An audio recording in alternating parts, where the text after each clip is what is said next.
Sigbin na tsura niya parang ano, kambing, walang sungay, parang kanggaro. Ang itsura nito, matululi sa mga ngipin, kulay mata. Sigbin tawag dito, sigbin. Pag kayo yung nakita ating gabi, mga maliwanag ang buwan sa mga kakahuyan o sa talaiban, ng itsura niya parang kambing, walang sungay, walang kanggaro, na mabalhibo, maiksi ang paa, sunahan, kulay yung mata, matutulis yung ngipin. Sigbin ito. Huwag na kayo magkadulang isip, paluin nyo na ng 2x2, paluin ng 2x2 ang sigbin. Ang sigbin ay nakatira ito sa banga. Kung kayo may alaga ng sigbin, araw-araw pinapakain isang buong manok. Kaya ang pag-alaga ng sigbin magastos, kasi araw-araw isang buong manok ang pinapakain. Hindi natin kaya afford, hindi natin afford yung gastos dito. Masyadong magastos ang sigbin. Kung may ilaga ka, babasahin mo na yung libreta, lalabas na yung sigbin sa banga. Mausok-usok yung banga yan eh, mausok, tapos lalabas na yung sigbin. Ang pinakamataas na klase ng sigbin ay tinatawag na unlaon na sigbin. Ang unlaon na sigbin ay parang kalabaw kalaki, may 4 na mata, nakatakot. Yun ang sigbin na unlaon na ang tawag dito. Pinakamataas na klaseng sigbin. Ang sigbin ay alaga din ito ng aswang.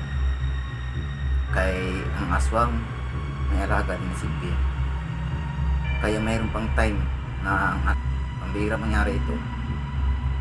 Ngayon, ang sigbin pala ay may kapangyarihan na kaya-kaya niya mawala sa hindi siya makikita. Kaya-kaya niya.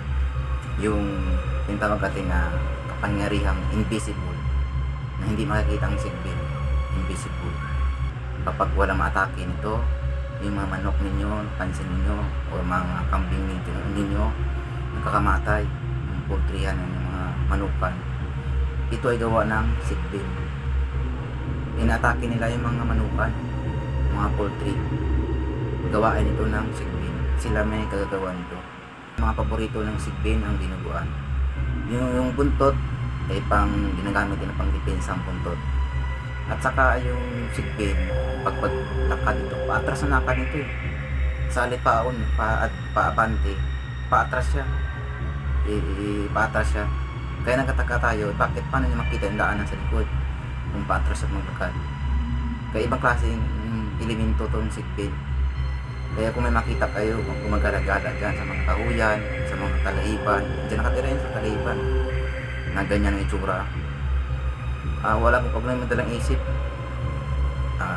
pwede nyo rin barilin yan, yung sigbin. Barilin. Alaga ng aswang yan, yung sigbin, nakatira sa banga. Kung may pansin kayo na yung mga kapitbahay ninyo mayroong malaking pag may pansin kayo yung mga tapayan o malaking banga, may alaga itong sigbin. Ang sigbin ay nagka-transform ng mukha, ng itsura, pabago-bago sila. Kaya nilang gawin ganito. Ang hirap malagaan na klaseng sigbin, yung unlaon. Kasi ang laki nito, kaya ng laki ng kalabaw. Hindi natin kaya afford to. Ang kinakain nito isang araw, 2 manok, 3, o 4 na manok kinakain. Hindi natin kaya ang gastos dito sa laki nito ng klaseng unlaon na sigbin. Parang kalabaw kalaki. Ngayon tayo nakakita ng sigbin ito na kalabaw kalaki. Ibang klaseng sigbin ganito. Ayun. Yung laki niya parang kalabaw.